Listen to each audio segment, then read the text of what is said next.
के साथ में रहते हैं। जीव भगवान को भूल जाता है, भगवान सर्वकाल जीव के साथ प्रेम करते हैं। परमात्मा के साथ संबंध रखो, बहुत काम में आएगा। गुरु जी ने संबंध रखा था, भगवान मेरे पिता है, नारायण का मैं पुत्र हूँ, मृत्यु के मस्तक ऊपर पांव रखा है। कैसी सद्गति मिली है, भक्ति में कैसी शक्ति है। भगवान के भक्त मृत्यु के मस्तक ऊपर पांव रखते हैं। मृत्यु मूर्धपदं दत्वा आरोहाद्भुतं ग्रहम्। मृत्युदेव ध्रुव जी के सन्मुख मस्तक नमाते। ध्रुव जी नारायण के अनन्य भक्त है। काल एक एक के छाती ऊपर चढ़ के बैठता है। काल के काल जो परमात्मा है, उनके साथ जो प्रीति करता है, काल उसके सामने मस्तक नमकता है। ध्रुव जी विमान में बैठ करके वैकुंठ धाम में कल ध्रुव चरित्र की कथा सुनाई है।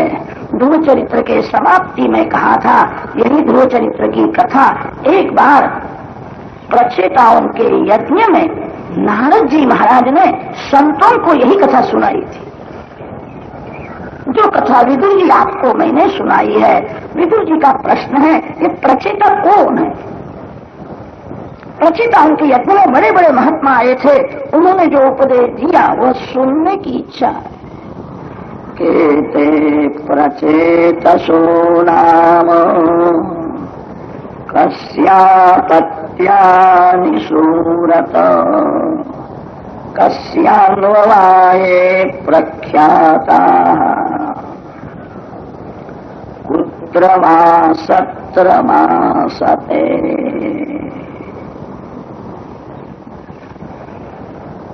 मैत्रेय ऋषि विदुर जी को यह कथा सुनाते हैं।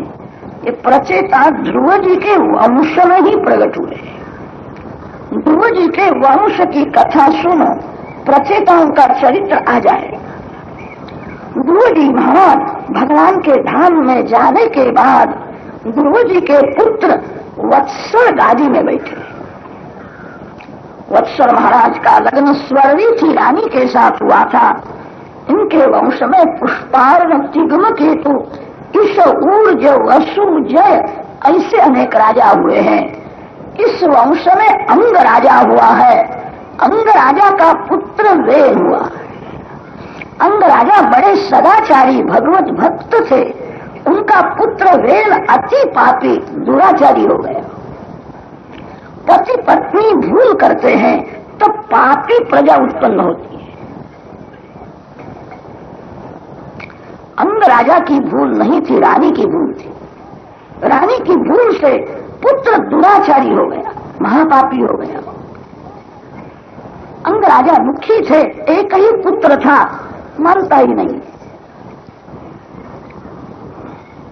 धर्म को मानता नहीं है, ईश्वर को मानता नहीं है, प्रजा को बहुत त्रास देता है। ऐसा कहता है, मैं ईश्वर हूं, मुझे कोई मानो। एक ही पुत्र था, प्रजा को बहुत दुख देता था। अंग राजा को बहुत वेदना होती है, मेरा पुत्र है, कैसा नालायक है। बार बार पुत्र को समझाते थे, वो मानता ही नहीं था। अंग राजा बहुत दुखी हुए हैं। एक संत उनके यहाँ आए थे, सत्संग हुआ। सत्संग में विवेक जागृत होता है। सत्संग करने से अज्ञान दूर होता है। मानव दुखी है, उसका कारण अज्ञान। ज्ञान से शांति मिलती है। अंग राजा को संत ने ऐसा कहा, भगवान जिस स्थिति में रखे उस स्थिति में प्रभु के उपकार मानना चाहिए। भगवान की मेरे ऊपर बहुत कृपा है, मेरी भक्ति बहुत ही कम है, मेरे ऊपर भगवान ने कृपा बहुत की है, ऐसा जो समझता है, श्री कृष्ण कृपा का जो दर्शन करता है, मेरे ऊपर बहुत कृपा है, वही भगवान की भक्ति कर सकता है। मेरे ऊपर भगवान ने बहुत कृपा की है, ऐसा अनुभव करो। अंग राजा ने कहा, मेरे को ऐसा लगता है मेरे ऊपर भगवान की कृपा नहीं है, इसीलिए मेरा पुत्र नालायक है, दुष्ट है, बहुत त्रास देता है।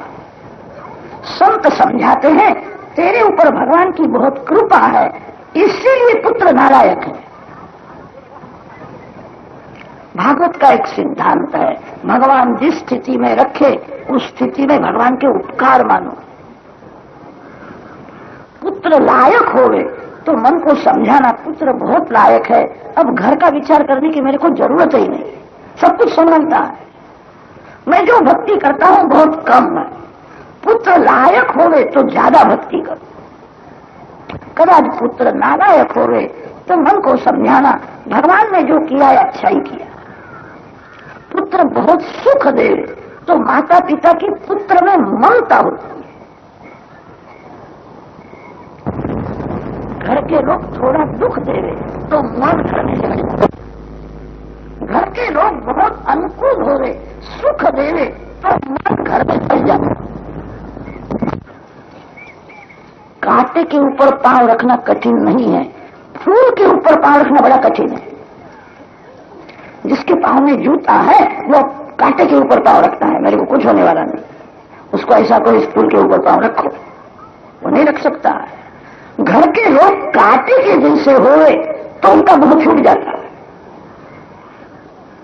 घर के लोग बहुत अनुकूल होवे, अति सुख देवे तो मन घर में फैल जाता है।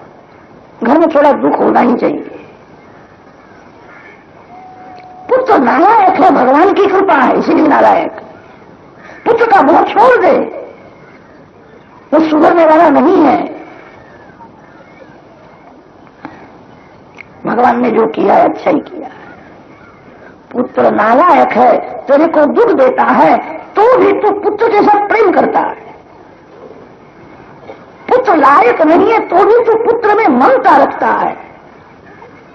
तेरी बड़ी भारी भूल है, वो सुधरने वाला नहीं है।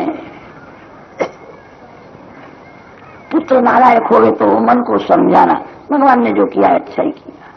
पुत्र बहुत सुख देता है तो माता पिता का मन पुत्र में फंस जाता है।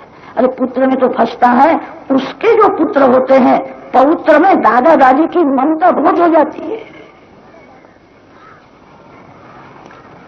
घर में पुत्र न होवे तो हृदय को जलाना नहीं। कितने लोग ऐसे होते हैं पुत्र न होवे तो उनको बहुत दुख होता है, पुत्र नहीं है, पुत्र नहीं है। अरे पुत्र नहीं तो अच्छा है, तेरा कल्याण तेरे को ही करना है। आपका कल्याण आप न करो तो आपका पुत्र क्या करेगा? आपका श्राद्ध आपको ही करना है। पुत्र मेरा श्राद्ध करेगा, मेरा उद्धार करेगा, ऐसी आशा रखना ही नहीं। कलयुग के पुत्र जहां लग्न हुआ कि माता पिता के प्रेम को भूल जाते हैं। माता पिता में ममता रहती नहीं, स्त्री में ऐसा मोह हो जाता है। कितने लोग तो माता पिता का श्राद्ध भी नहीं करते। आपका श्राद्ध आप ही करो। ये शरीर पिंड है, शरीर पिंड जो परमात्मा को अर्पण करता है। जीवन परमात्मा के लिए, जीवन परोपकार के लिए। शरीर पिंड भगवान को अर्पण करो। भात का पिंड के आटे का पिंड देने से मुक्ति मिलती है। मुक्ति ऐसी सुलभ है कि पिंड देने पर मुक्ति मिल जाती है। तरति शोकम आत्महित तमेव विदित्वा अतिमृत्यु में थी नान्य पंथा विद्यते अयनाय न कर्मणा न प्रजया ब्रह्मविदाप्नोति परम। ब्रह्म साक्षात्कार से मुक्ति मिलती है, पिंड दान से सदगति मिलती है, वासना से जीव की दुर्गति होती है। श्राद्धादिक सत्कर्म करने से उसको सदगति मिलती है। इसका अर्थ होता है अच्छी जगह मिलती है, मुक्ति नहीं मिलती है। आपका श्राद्ध आपके हाथ से ही करो। पीछे से कोई श्राद्ध करे तो ही ठीक, न करे तो जरा जरूर नहीं। आपका कल्याण आपको ही करना पड़ेगा। पुत्र न होवे तो कितने लोग हृदय जलाते हैं, पुत्र नहीं है, पुत्र नहीं है। पुत्र न हो तो अच्छा है। जिसके यहाँ पुत्र है, पुत्र के माता पिता का जीवन पुत्र के पीछे ही परिपूर्ण हो जाता है। संपत्ति का नाश होता है, समय का नाश होता है। पुत्र को बड़ा करते हैं। माता पिता को चिंता होती है पुत्र परीक्षा में पास हो गए, माता पिता को चिंता होती है। परीक्षा में पास होने के बाद उसको अच्छी नौकरी मिले, माता पिता को चिंता होती है। नौकरी मिल गई और उसका लग्न हो गए, माता पिता को चिंता होती है। लग्न तो हो गया, 2-4 वर्ष में भी बच्चा नहीं होता है, बच्चा हो गए उसके। जिसके यहाँ पुत्र है, माता पिता का जीवन पुत्र के पीछे ही परिपूर्ण हो जाता है। पुत्र नहीं तो अच्छा है। भगवान जिस स्थिति में रखे उस स्थिति में संतोष मानो और भक्ति करो। भगवान ने जो किया है अच्छा ही किया है।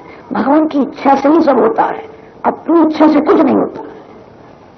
भगवान की इच्छा में अपनी इच्छा को मिला दो। भगवान की इच्छा और आपकी इच्छा भिन्न हो गए, भक्ति में बहुत विघ्न आएगा, भगवान का आनंद नहीं मिलेगा। भक्ति का अर्थ यह है भगवान के अधीन लेना ही भक्ति है। भगवान की इच्छा ही मेरी इच्छा है। मेरे भगवान को जो अच्छा लगता है वही मेरे को अच्छा लगता है। आपकी इच्छा और भगवान की इच्छा भिन्न होवे तो भक्ति में विघ्न आवे। भक्ति बढ़े ऐसी इच्छा हो तो भगवान की इच्छा में अपनी इच्छा मिला लो। मैं भगवान के अधीन हूं, मेरे भगवान जो करते योग्य है, मेरे भगवान को जो अच्छा लगता है वही मेरे को अच्छा लगता है। पुत्र नहीं है अच्छा है,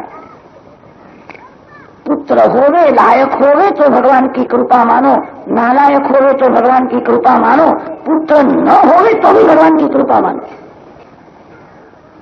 भगवान जिस स्थिति में रखे उस स्थिति में जिसको संतोष है, भक्ति का शत्रु लोभ है। जिसके मन में लोभ है वो भक्ति नहीं कर सकता है। कर्म मार्ग में शत्रु काम है, ज्ञान मार्ग में शत्रु क्रोध है। कामेन कर्म नाश स्यात्, क्रोधेन ज्ञान नाशनम। ज्ञानी पुरुषों को क्रोध टाल देता है। ज्ञानी पुरुष जहां जाते हैं उनको मान मिलता है। बहुत मान मिलने से स्वभाव मान प्रिय हो जाता है। कहीं कम मान मिले तो हृदय को जलाता है। इन लोगों को मेरी कीमत नहीं है, अपमान नहीं किया, मान कम दिया है। ज्ञान मार्ग में क्रोध शत्रु है, कर्म मार्ग में काम शत्रु है और भक्ति मार्ग का शत्रु लोभ है। मेरी इच्छा अनुसार होना चाहिए ऐसा दुराग्रह मत रखो। भगवान की इच्छा अनुसार जो होगा उसी में मेरा कल्याण है। भगवान मंगलमय है, भगवान की इच्छा भी मंगलमय है।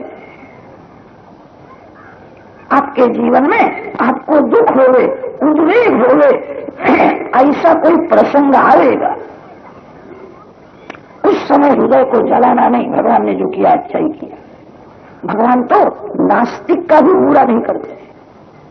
जो ऐसा बोलता है मैं ईश्वर को नहीं मानता, भगवान उसका भी कल्याण करते हैं। जो ईश्वर को नहीं मानता, जो भगवान की पूजा नहीं करता, उसका भी भगवान बुरा नहीं करते हैं। आप सब वैष्णव हो, आप सब प्रभु के प्यारे हो, परमात्मा के अंश हो। भगवान की इच्छा में अपनी इच्छा को मिला दो, सतत भक्ति करो। संत समझाते हैं तेरा पुत्र नालायक है, उसका मोह छोड़ दे, वो सुधरने वाला नहीं है। तू उसके पीछे पड़ेगा तो तेरा मरण बिगड़ेगा। पुत्र तू मूर्ख है, तू सयाना है। तू सयाना होकर के उसके पीछे क्यों पड़ता है? अंगराजा ने कहा मैं क्या करूं? अरे हाथ, घर को हाथ जोड़ दे, घर छोड़ करके गंगा किनारे जा। पुत्र बिगड़ा है, तू घर में रहेगा, पुत्र में ममता रखेगा तो तेरा मरण बिगड़ जाएगा। सत्संग में विवेक जागृत हुआ है। अंगराजा ने विचार किया बात सत्य है, पुत्र तो नालायक है, उसका सब बिगड़ा है, मैं लायक होकर के उसके पीछे पड़ता हूं, मैं मूर्ख हूं। रात्रि के समय में घर में सब लोग सोए हुए थे। अंगराजा ने घर को हाथ जोड़े, मेरा घर भगवान के चरण में, भगवान सभी को सद्बुद्धि देवे, भगवान सभी का कल्याण करे, अब मैं जाता हूं।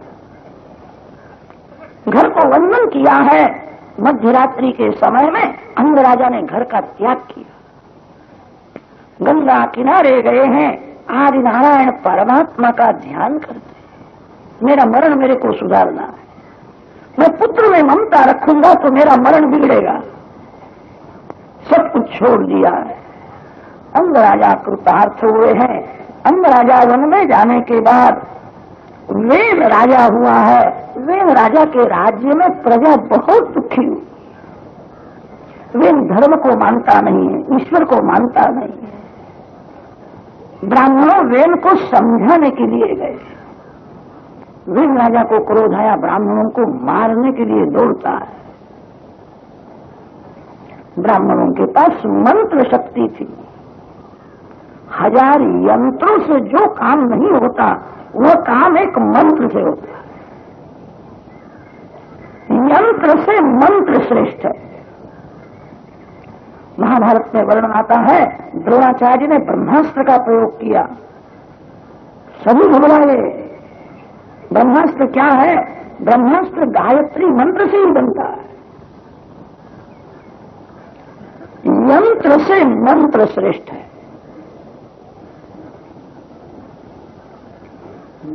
मानव का जीवन अभी यंत्र के अधीन हो गया।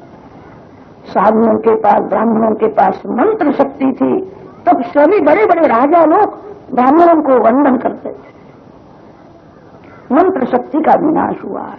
किसी की आज का पानी पीने लगे, जरा भी विचार नहीं करते। पवित्रता के बिना मंत्र सिद्ध नहीं होता। जीव बिगड़ गई।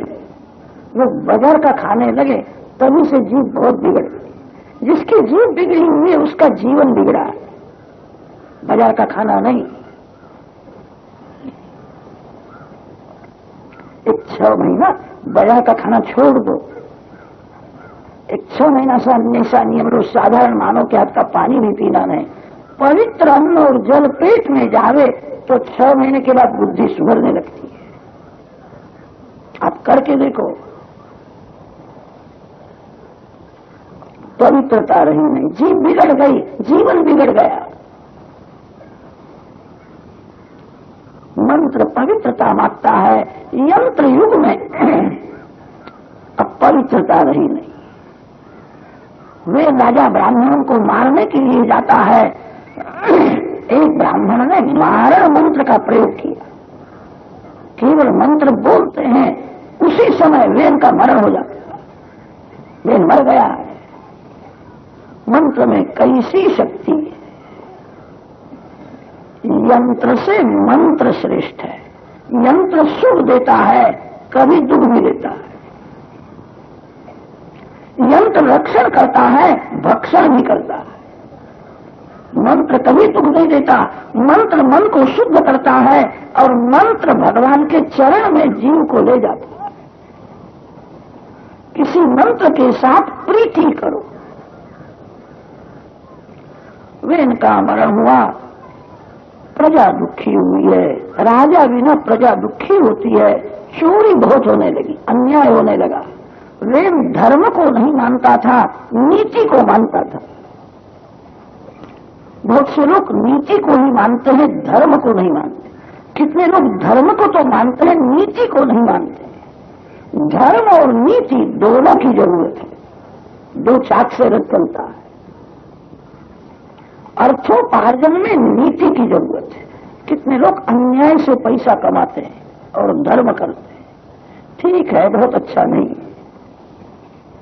अर्थोपार्जन में नीति की जरूरत है और मन को शुद्ध रखने के लिए धर्म की जरूरत है। वे नीति को मानता था, धर्म को नहीं मानता था। वे राजा का मरण होने पर प्रजा दुखी हुई है। शास्त्रों में लिखा है, नीति को धर्म का साथ न होवे तो नीति विधवा है, और धर्म में नीति का साथ न होवे तो धर्म विधुर है।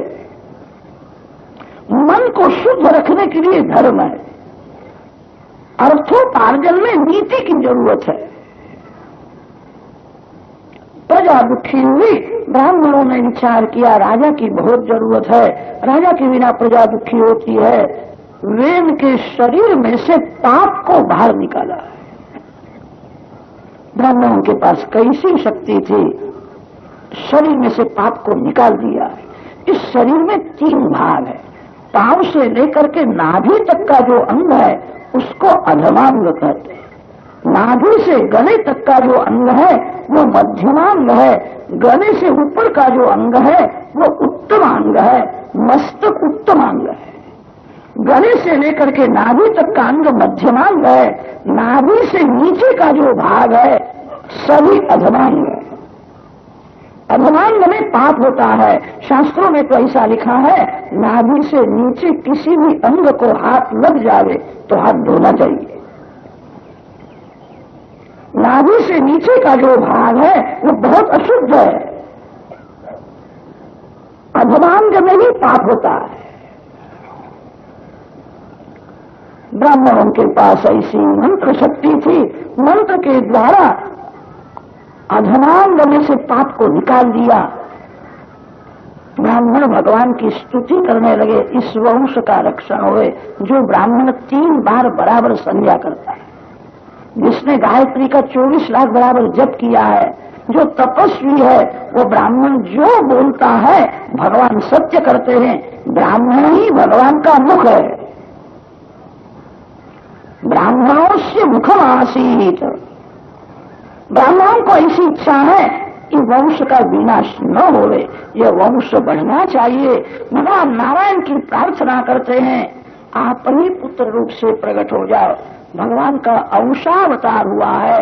पृथु महाराज अर्ची रानी के साथ प्रकट हुए हैं, ये भगवान का अवतार है। पृथु को गादी में बैठाया है। पृथु महाराज दिन भर परमात्मा की पूजा करते हैं। पाप छूट जावे ऐसी इच्छा हो तो सर्वकाल पूजा करो। जो पूजा की समाप्ति करता है वो पाप करता है। जो सर्वकाल पूजा करता है उसका पाप छूट जाता है। पूजा सर्वकाल करनी चाहिए। कदाच आपको शंका होगी, सर्वकाल पूजा करना में हमको हमारा धंधा छोड़ना पड़ेगा। कुछ छोड़ने की जरूरत नहीं है। भगवान की पूजा केवल मंदिर में ही होती है ऐसा नहीं है, मार्ग में भी भगवान की पूजा होती है, घर का काम करते समय भी भगवान की पूजा होती है। किसी भी जीव को ईश्वर का स्वरूप समझ करके बोलो। किसी भी जीव को ईश्वर से अलग न करो। जीव को ईश्वर का स्वरूप समझ करके जो व्यवहार करता है उसका व्यवहार भगवान की पूजा हो जाती है। जिसको प्यास लगी है उसको प्रेम से थोड़ा ठंडा जल दो, ऐसी भावना करो भगवान इस रूप से जल पीने के लिए आए। मैं भगवान को जल अर्पण करता हूं, भगवान की भक्ति है। जीव को ईश्वर का स्वरूप समझो। व्यास महर्षि ने ब्रह्म सूत्रों में जीवात्मा का स्वरूप वर्णन किया है। अनेक ऋषियों के मध्य ये है आस्मरथ्य ऋषि, औलोमी ऋषि, बादरी ऋषि।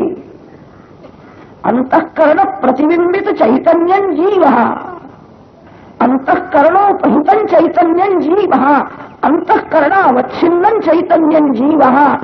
जीवात्मा के स्वरूप में ऋषियों में थोड़ा थोड़ा मतभेद मिलता है। सभी ऋषि जीव को ईश्वर से अलग नहीं मानते। जीव ईश्वर का अंश है। जीव और ईश्वर में जो भेद दिखता है वो वास्तविक नहीं है, औपाधिक भेद। भेद 2 प्रकार का होता है, वास्तविक भेद और औपाधिक भेद। गाय और घोड़े का जो भेद है वो वास्तविक भेद है। गाय कभी घोड़ा नहीं हो सकता। जीव ईश्वर का भेद वैसा नहीं है। जीव ईश्वर में जो भेद दिखता है वो औपाधिक भेद है। चावल ही धान है और धान ही चावल है, दोनों एक है। एक होने पर भी भिन्न है। चावल का भात होता है, धान का भात नहीं होता है।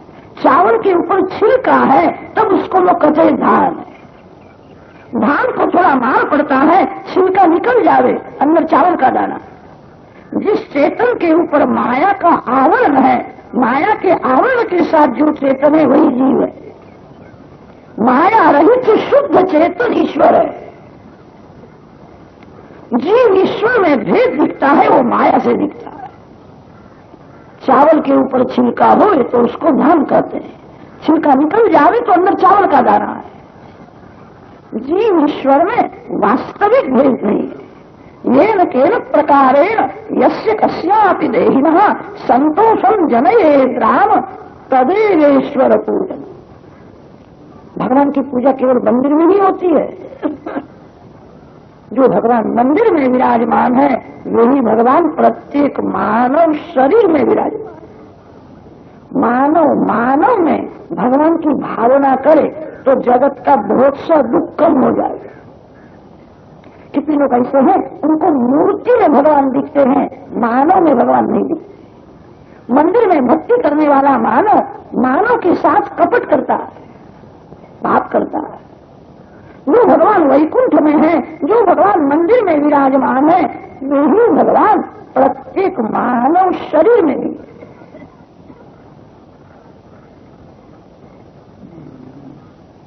किसी भी जीव को ईश्वर से अलग न करो। जीव को ईश्वर का स्वरूप समझ करके जो व्यवहार करता है वो भगवान की पूजा हो जाती है। भगवान भोजन करने वाले हैं ऐसा समझ करके रसोई करना भक्ति है। घर के लोग भोजन करने वाले हैं ऐसा समझ करके रसोई करे यह व्यवहार है। अपने लिए रसोई बना करके खावे वो पाप है। मोहन अन्नम निंदते अप्रचेता सत्यम ब्रवीमि वधैत्स तस्या नार्यमणम पुष्यति नो सखायम पुष्यति केवलाधो भवति केवल आदि केवल अधा भवति। कितनी माताएं ऐसा समझती है मंदिर में जाकर के काम करना भक्ति है, घर का काम करना व्यवहार है। ऐसा नहीं है। घर भगवान का है, घर के मालिक भगवान है। मैं भगवान के घर में रहता, घर के सभी जीव भगवान के अंश है। घर के एक जीव में जो ईश्वर की भावना रखता है, घर का काम करना भी भक्ति हो जाए। कितनी माताएं उनको रसोई करने में आलस आता है तो बाजार में से मंगा करके बच्चों को खिला देती है, बच्चों की बुद्धि बिगड़ जाती है। रसोई प्रेम से करो, भगवान के लिए करो। भगवान के घर में मैं रहता हूँ, घर के मालिक भगवान है, घर के सभी जीव ईश्वर के अंश है। मैं भगवान के लिए करता हूँ। थोड़ी भावना बदल दो, व्यवहार को भक्तिमय बनाओ। प्रत्येक मानव में भगवान की भावना दृढ़ करो। पूछो महाराज सर्वकाल पूजा करते हैं, इसका अर्थ यह होता है सभी जीवों को ईश्वर का स्वरूप समझते। मेरे राज्य में कोई भूखा न रहे, मेरे राज्य में किसी के यहाँ झगड़ा न हो, कोई दुखी न हो। जीव को ईश्वर का स्वरूप समझ करके जो व्यवहार किया जाता है वो व्यवहार भक्ति हो जाता है। दिन भर पूजा करो, किसी भी जीव को ईश्वर से अलग न करो। जीव को ईश्वर का स्वरूप समझ करके बोलो। जिसके साथ रहते हो, काम करते हो, उसको ईश्वर का स्वरूप मानो। दुकान में कोई ग्राहक आए, ग्राहक में जिसको भगवान का दर्शन होता है उसका व्यापार भी पूजा है।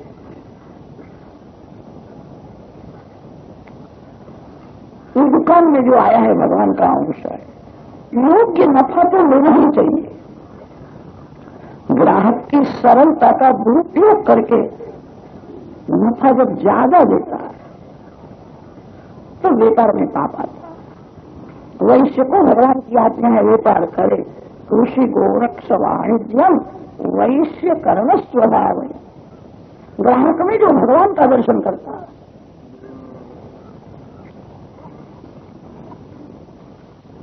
व्यवहार को भक्तिमय बनाओ। दिन भर भगवान की पूजा करो, किसी को भी ईश्वर से अलग न करो।